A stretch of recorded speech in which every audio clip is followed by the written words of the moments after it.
now I have a sealed piece of lung tissue with a simulated allergen, and now I have a tube, and now I have a vape. I do not vape. This stuff, because it will affect me in other ways. I'm diabetic. It will give me thrush. I cannot vape. It's bad. Don't do it. But now I know more about this. You don't do this. This is putting oil inside of your lungs, all the way down to the alveoli, which is a very, very bad idea. So I'm not gonna put this in my lungs. I'm gonna blow this into the cow tank. It's like just this.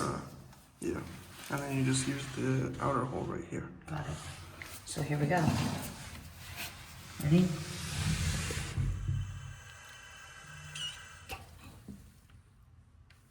Where? Is it? There you go. Keep going. Okay, this one. Pew.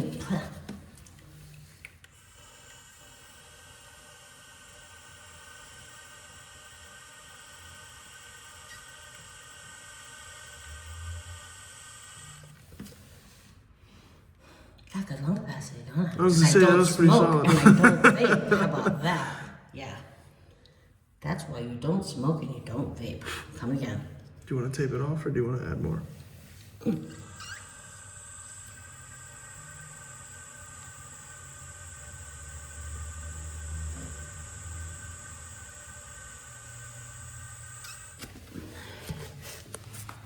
And just so you guys know, Tapping it. when you when you blow on this back hole here, it pushes the smoke the other direction. So it basically simulates when you pull on the vape, when it pulls in the air. I'm so glad you taught me this because I didn't know that, and I was going to try to do what one of our prior presidents did, which is I didn't inhale. You just put it in your mouth, but that Someone way, will know what I mean by this that. way is less harmful in her case as well.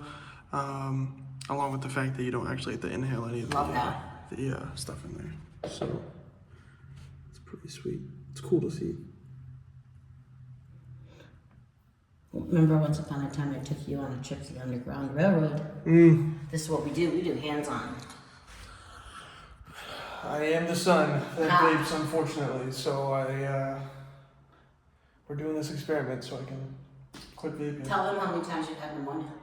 Had it twice. First time, it was pretty bad. I ended up in the hospital. And then the second time, which was weirdly shortly after the first time, I ended up having double pneumonia, which had me in the hospital for a couple days, fever of like 103 point something, and it was not fun.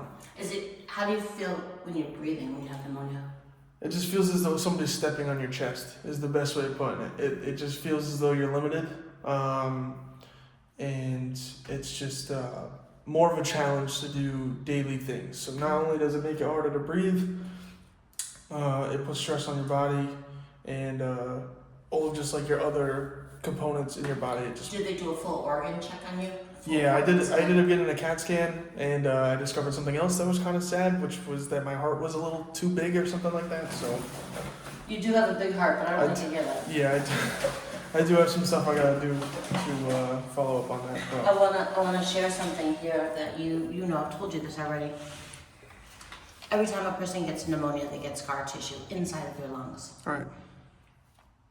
Scars are not the same as regular tissue. Like, for example, I have some scars on me. On my arm here, right? You have like the regular tissue. This is like soft, elastic tissue. And then you have the scar tissue, which is not elastic. It's different. It's different tissue. Your lungs are supposed to be able to expand. They're supposed to be stretchy. They're like a balloon. If people get pneumonia over and over and over again, what happens is they get scar tissue all through their lungs, depending on how many times they've had it, and then their lungs no longer expand. They're no longer stretchy. You're recording this, right? Mm-hmm. Okay. I mean, people will even use things like this to try to soften up scars on their body. Advanced silicone scar. Yeah, I mean, like, just to, it says to make them, but, I mean, like, it's supposed to make them what? Less noticeable, softer. Probably. You can't put this in your lungs. This isn't gonna happen. It doesn't work. So, if you keep getting pneumonia, if a person keeps getting pneumonia, they get more and more scar tissue, and then you know what happens next? They can't breathe at all. Their lungs no longer expand, and they suffocate, and they die. That's why my job professionally is to try to keep people from getting pneumonia over and over again. I'm gonna talk to you at another segment in this video about all the different kinds of pneumonia. This is only one kind of pneumonia. This is called, we're simulating lipoid pneumonia using an oil, because vapes have oil. And again, I'm not a nurse or a doctor. I'm not a respiratory therapist. I'm a speech pathologist. This is going over the top right here.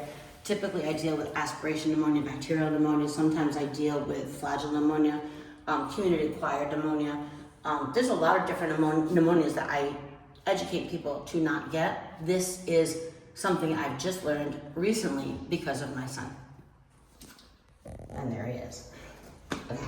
So I think we have simulated getting some oil from this. We'll see what happens next. Okay.